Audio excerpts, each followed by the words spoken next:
रोशनी, मैं ना ऑफिस के लिए निकल रहा हूँ, लंच दे दो। लंच तो मैंने बनाया ही नहीं, काम करके बना देती हूँ, 2 मिनट रुक जाओ। मतलब मैं लेट जाऊं? तुम कर क्या रही थी घर में? क्या कर रही थी, क्या मतलब है? काम कर रही थी मैं, और पूरा काम मुझे ही करना होता है। यार सुबह में तो जैसे तैसे ब्रेकफास्ट बना के दे देती हो, चलो वो एडजस्ट कर लिया। मुझे ना कोई शौक नहीं है, समझे? अगर इतना ही प्रॉब्लम है ना तो सुबह उठ के ना खुद बना लिया करो, या फिर नहीं जाके बाहर खा लिया करो, समझे? जो ताना दे रही हो ना कि हाँ खुद से बना लिया करो, सुबह उठ जाया करो, ठीक है। मैं बाहर का काम करता हूँ, घर का काम नहीं करता हूँ, और तुम्हारे पास एक काम है। कहना क्या चाहते हैं कि आपके पास बहुत सारा काम है, मेरे पास सिर्फ एक काम है? अरे घर में रह के देखिए, फिर मालूम चलेगा।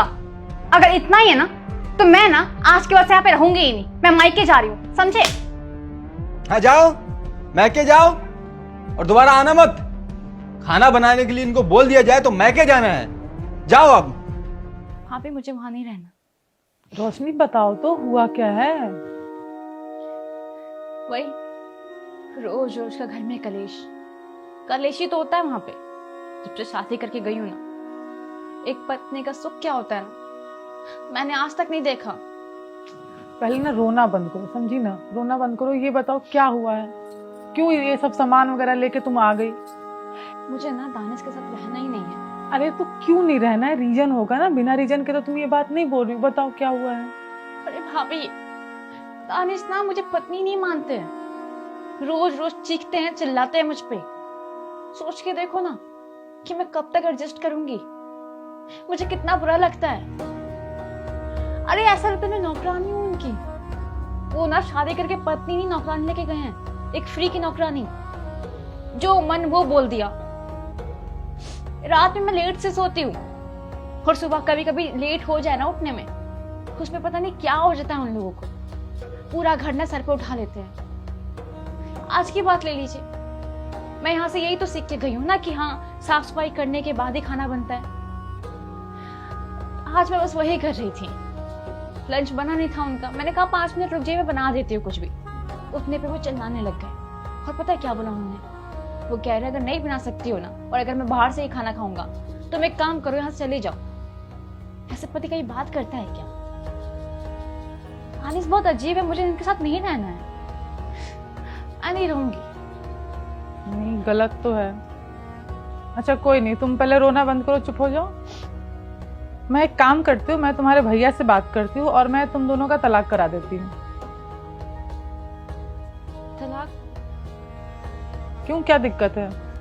अब देखो, तुम दोनों की बनती तो है नहीं। आए दिन तुम्हारे कुछ ना कुछ फोन आते रहते हैं कि भाभी वो ऐसे कर रहा है, मैं वहां नहीं रहूंगी। और आज तो देखो तुम सामान लेकर ही आ गई। तो अब ये रोज रोज की लड़ाई से अच्छा है कि तुम दोनों अलग ही रहो। और मैं तो ये भी सोच रही हूँ ना कि मैं तुम्हारे भैया से बात करके तुम्हारी दूसरी शादी करा दूंगी। लेकिन एक चीज की गारंटी देनी पड़ेगी तुम्हें। गारंटी? हाँ, गारंटी इस बात की कि जिस लड़के से हम तुम्हारी शादी कराएंगे उससे तुम्हारी कोई लड़ाई नहीं होगी, कोई अनबन नहीं होगा, तुम लोग बहुत अच्छे से रहेंगे और तुम्हारे कोई फोन कॉल्स नहीं आएंगे कि मुझे ये प्रॉब्लम है, तो मेरे साथ ये हो रहा है, वो हो रहा है। भाभी मैं इस बात की गारंटी कैसे दे सकती हूँ? इनफैक्ट कोई भी नहीं दे सकता है। मुझे क्या पता कि फ्यूचर में क्या होने वाला है, क्या नहीं होने वाला है। नहीं, गारंटी तो देनी पड़ेगी। पॉसिबल नहीं है। एग्जैक्टली, ये पॉसिबल नहीं है। हम जब एक रिश्ते में होते हैं ना, चाहे वो कोई भी रिश्ता हो, उस रिश्ते में थोड़ी सी अनबन होती है। मैं ये नहीं बोल रही हूँ कि वो सही है और तुम गलत हो। अच्छा एक चीज बताओ रोशनी, मैं जब इस घर में आई थी 4 साल पहले इस घर में आई थी, तो मुझे इस घर में एडजस्ट होने में कितनी प्रॉब्लम हुई थी ना? क्योंकि मेरे लिए घर नया था, लोग नए थे। तुम्हारे भैया से ना जाने कितनी मेरी लड़ाई झगड़े हुए। पर क्या मैं अपना सामान लेके अपने मायके चली गई? नहीं ना? लेकिन भैया आपको मनाते भी थे ना। नहीं, पता है तुम्हारे और मेरे भैया में इतनी लड़ाई होने के बाद भी इतना प्यार क्यों है? क्योंकि हम दोनों ना अपनी प्रॉब्लम बात करके सॉर्ट आउट कर देते हैं। हम दोनों के पास ना ये एक दूसरे को छोड़ देने का ऑप्शन है ही नहीं।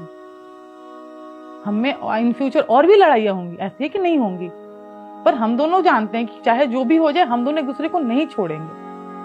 पता है आजकल की शादियां क्यों टूटती हैं? क्योंकि माइंड में हमारे ये रहता है कि मेरे पास ऑप्शन है तलाक देने का। ज्यादा लड़ाई झगड़े हुए, मैं नहीं हैंडल कर पाऊंगी, मैं छोड़ दूंगी। अच्छा एक चीज बताओ, तुम इस घर में बचपन से रही हो, 21-22 साल इस घर में रही हो, यहाँ पर तुम्हारे मम्मी पापा तुम्हारे भैया से क्या कभी लड़ाई नहीं हुई? क्या वो तुम पे गुस्सा नहीं किए? ये लोग मेरे अपने हैं ना। तो क्या तुम दानिश तुम्हारा अपना नहीं है? वो घर तुम्हारा अपना नहीं है? हाँ भी आप समझ ही नहीं रही हैं। मैं समझ रही हूँ। देखो सुनो, समझने की जरूरत तुम्हें है। देखो होती है लड़ाइयाँ, लेकिन बात करो ना। अच्छा चलो ठीक है, आज की ही बात बोल, जैसे तुम बोली कि लंच के लिए वो चिल्ला दी, तो क्या वो रोज चिल्ला देता है लंच के लिए तुम पर? नहीं। आज जल्दी जाना होगा या कुछ जरूरी काम होगा, तो एक दिन तुम सफाई ना करके जो इम्पोर्टेंट काम है लंच बना के दे देती तो क्या हो जाता? कोई बहुत बड़ी बात है ये? इस बात का इतना इशू बनाना कि मैं नहीं रहूंगी, मैं छोड़ दूंगी, ये सोल्यूशन नहीं है। देखो मैं इस घर में आई हूं ना, जैसे तुम उस घर की बहू हो, मैं इस घर की बहू हूं। तुम्हारे मम्मी पापा तुम्हारे भैया सब मेरे अपने, तुम मेरी अपनी हो। अब मैं हर बात पे बोलूं कि मुझे नहीं रहना है, तुम्हारी मम्मी से भी मेरी कभी ना कभी कुछ प्रॉब्लम हो जाती है, तो क्या मैं छोड़ दूंगी? मेरी माँ मुझे नहीं डांटी है? मैं अपने घर में काम नहीं की हूं?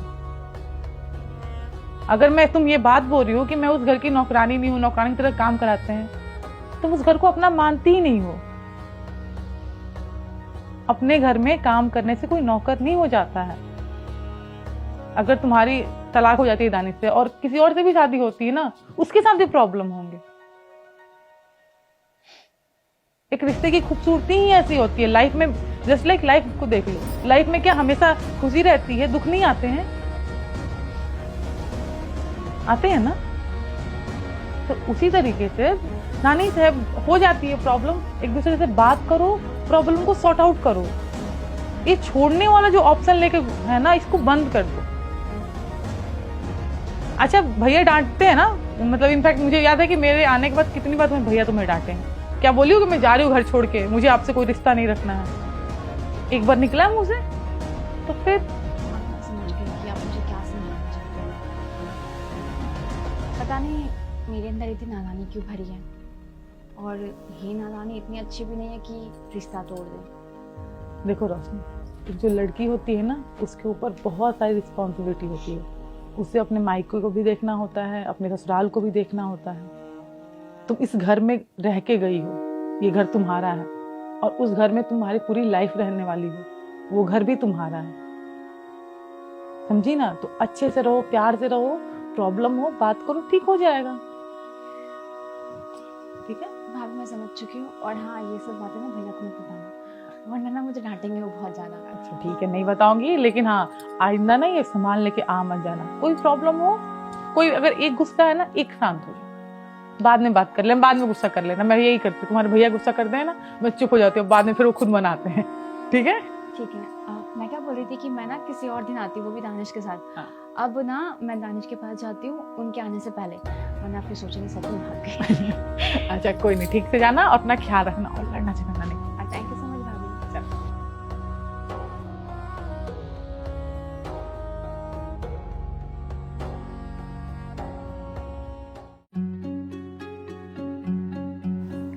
कोई तो आज जाने वाला था वैसे। किसी को बता दूं कि ये मेरा घर है और मैं कहीं नहीं जाऊंगी। तो ये बात है जो सुबह में गुस्से में जो निकला था मुंह से, उस समय समझ में आना चाहिए ना। तो किसी को भी समझ में आना चाहिए कि मैं काम कर रही थी और इतने गुस्से से बात नहीं करनी चाहिए थी। बात तो सही है, गुस्से में बात नहीं करनी चाहिए। चलो ठीक है, किसी को ना मेरे तरफ से सॉरी। ऐसे सॉरी एक्सेप्ट नहीं होती। तो बताओ भाई कैसे एक्सेप्ट करना है? मैं भी तो इंसान हूँ, गलती तो मेरे से भी हो गई है, अब बता भी दो। कुछ नहीं, बस प्यार से मनाइए और कुछ नहीं। अच्छा बाबा सॉरी बोलो तो एक बार माफ कर दो, ये तो बोल दो। खैर मैं जा रही हूँ खाना लगाने, फ्रेश हो चुपचाप से आ जाए खाना खाने के लिए।